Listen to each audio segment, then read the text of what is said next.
Now, next up we got a wee Makita circular saw, but this one is actually a warranty repair. This is the DHS 680 2004 machine. It's only a few months old though, it's only just sold here out of the shop. Warranty repair because she ain't working.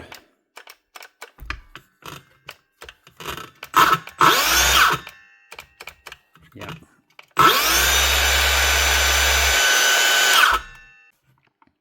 It'll cut as long as she's still running, but once you switch her on again, she stops. Give the blade a turn.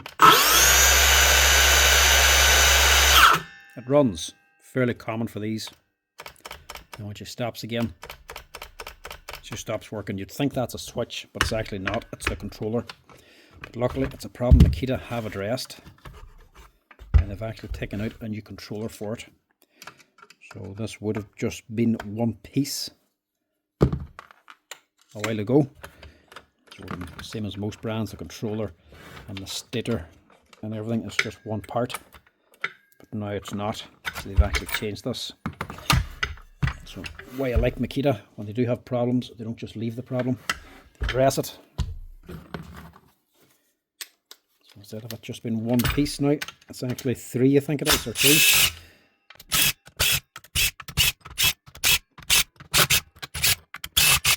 Or at least I hope it's three, or the same problem, because I hope it's the old one and not the new one, because I did actually order the whole thing.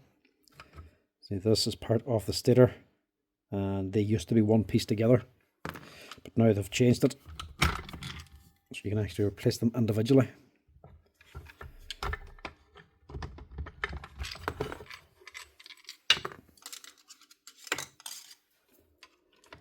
But when you're doing the warranty on this one, it still has the old parts, so you still have to replace everything. But in future, you won't have to.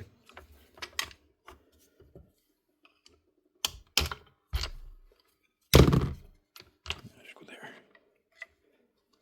Just be careful prizing that out. Just be careful prizing that out. Don't damage the fan. So that's okay. And here, this field stator, it could be fine.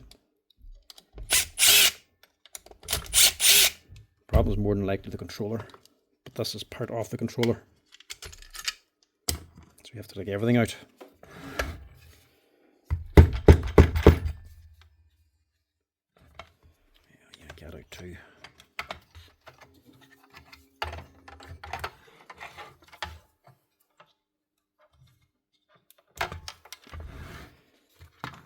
This we can just knock out if it'll come out. Here we go.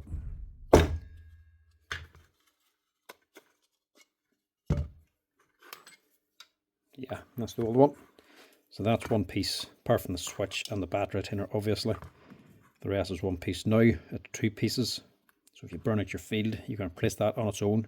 But normally it's the controller that burns out in these ones here, whatever fault builds up. Or maybe it's the actual Hall effect sensors down in here even actually. Could be one of them's gone. Either way, when these ones go, you have to replace it, but you're replacing it with new parts now. And once replaced, you don't have the same problems. Whatever issues this had is now gone. So that's the part we need to replace. Right, we need 8 parts all together. One field or stator. There's your part number there. These ones aren't compatible, like I said, with these ones. These are two separate components now, but you have to put them together. Then you got your controller there, and 6 tiny little screws, because you have to connect these two together, and that's what we use. I'll get this ready here first. So first thing, we'll just keep the battery retainer. Nothing wrong with this one.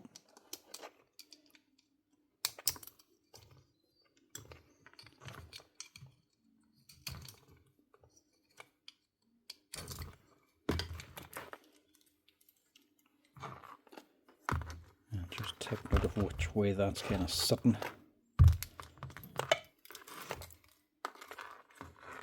You also have to move over the switch. There, come coming down that way. It's just more to get the wires facing the correct direction.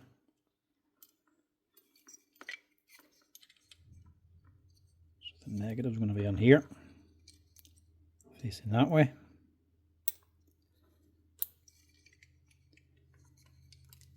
Try not to twist anything as well, because it's quite easily done. Cross wires over and end up knotting them or something.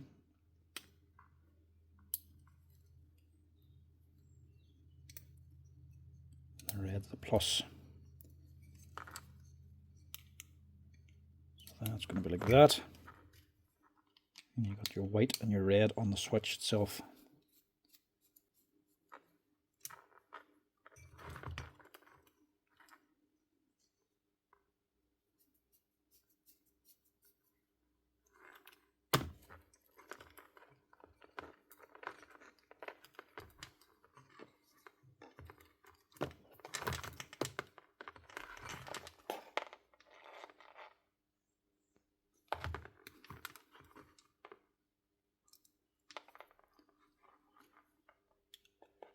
And this is just a switch, so it doesn't matter which way these wires go on.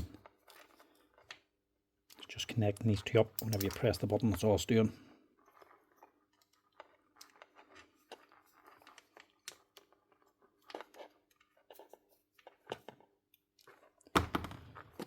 Now, that's the end bits. Next bit is the field.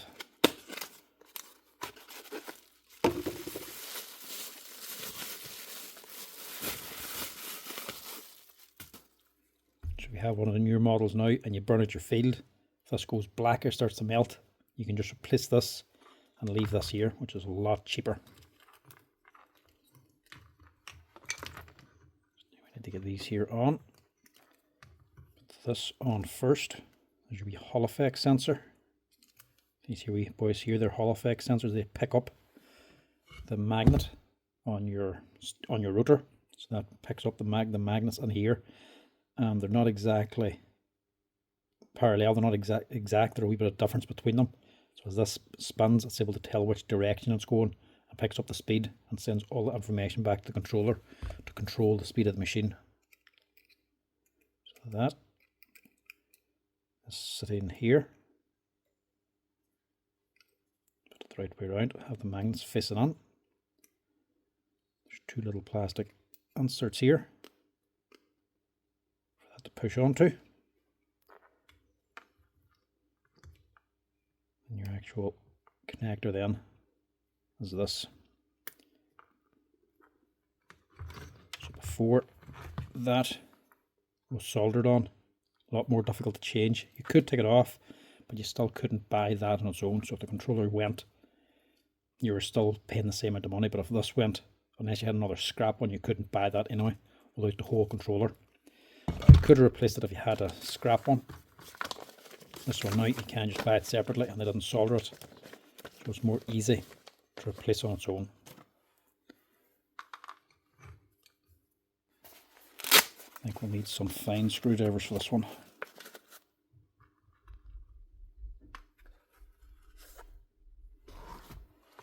Maybe a 1 or a 0. It's too small.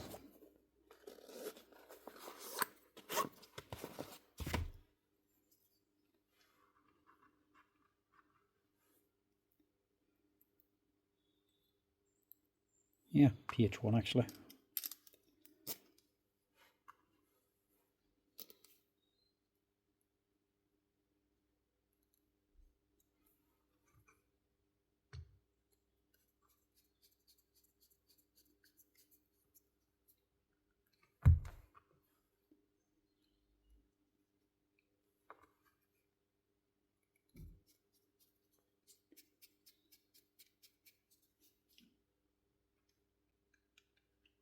You shouldn't need Loctite for these. You're not going to get too many vibrations. It's not like an SDS drill or something. It's just a saw, so get them on snug, and that should do. And if you are ever replacing a stator on its own, I would also just recommend you ordering them screws too, because they are very fine. It's not hard to strip that head out. or the threads. If you ever have to change it, just replace them screws too. Oh, would you go on?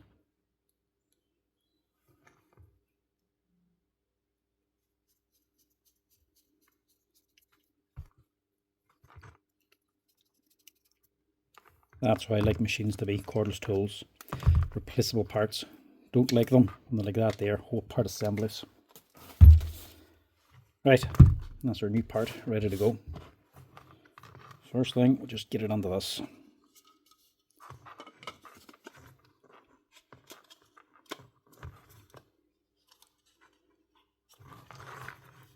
Just make sure you're not snagging the wires.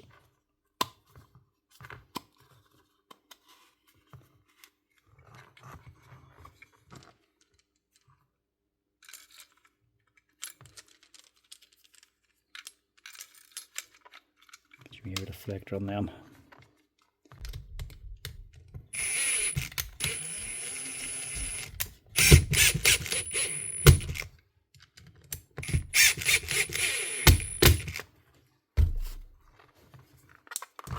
I also just give us a wee quick clean. Just break down the compressor is all. Shove some paper or something onto here. Make sure the dust doesn't get onto the gears inside. Keep it nice and clean.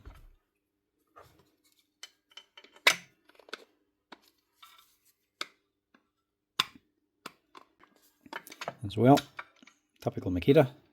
All nice quality bearings too. Nice NSKs. Always use the good ones.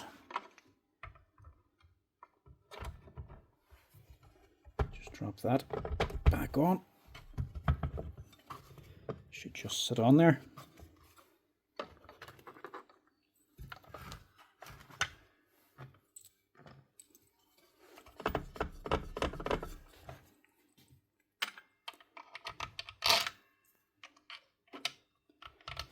And then we just have to get everything to fit back in again.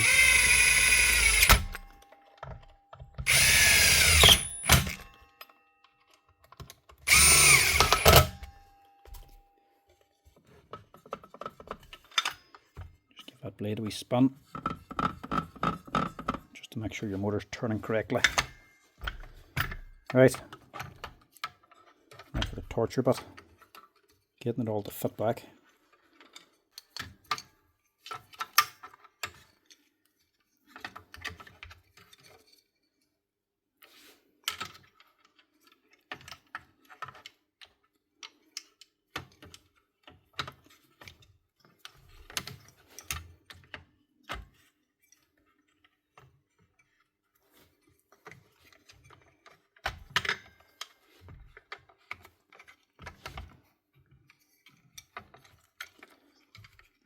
Below them, that looks a bit better.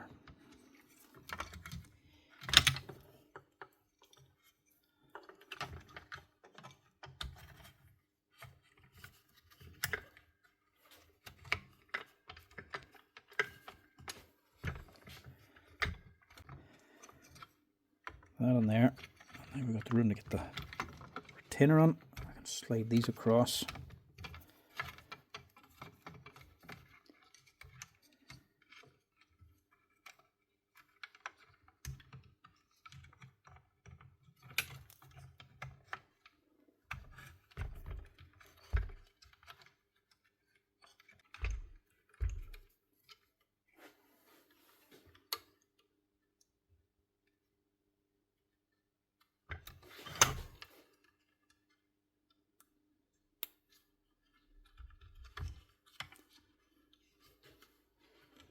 It's not a walk in the park, but it's not all that difficult.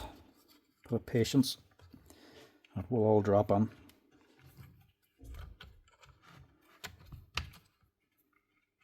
Just trying to keep the lighter ones on the bottom. They'll help hold down the thicker cables. Now, don't think we're looking too bad here now.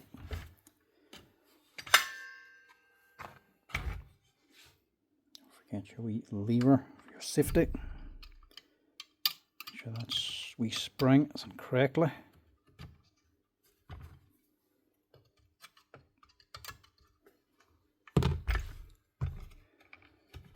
think that'll be us. I think it'll do me.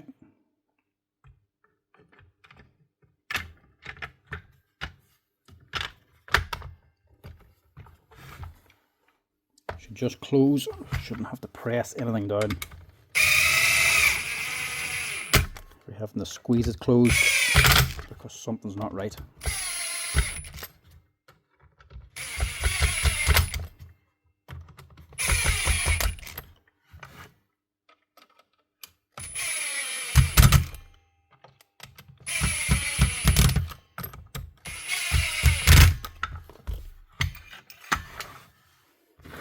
Now, finishing touches now.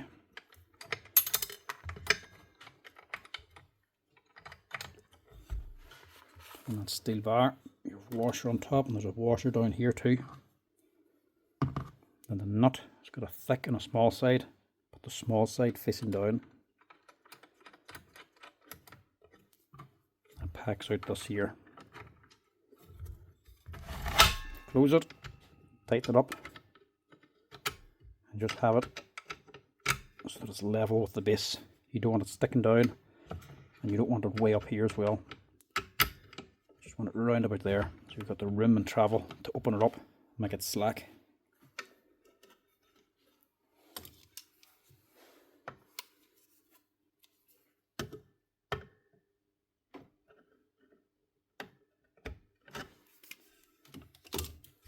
Now, that should hopefully be it.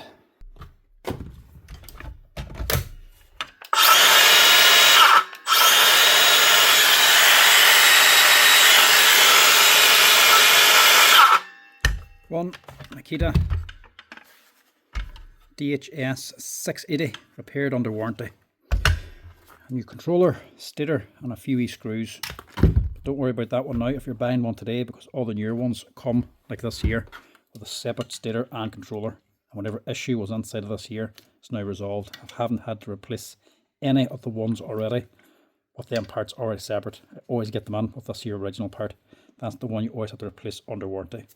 When you buy one today now, it already has this part upgraded, so the new one's already in the new saws, so you never get them in with the same fault now with the newer controller.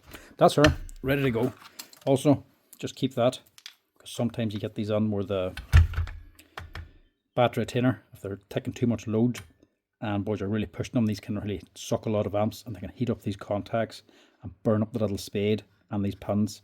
You'll know because these wee 3 lines here, you'll see one of them burnt up black. You'll not see the silver underneath. But if that happens, you'll have to replace the battery retainer.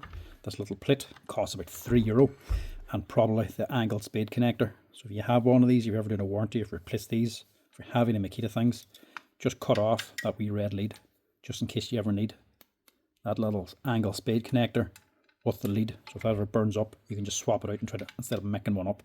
A lot handier. Just a wee thing to hold on to if you need it.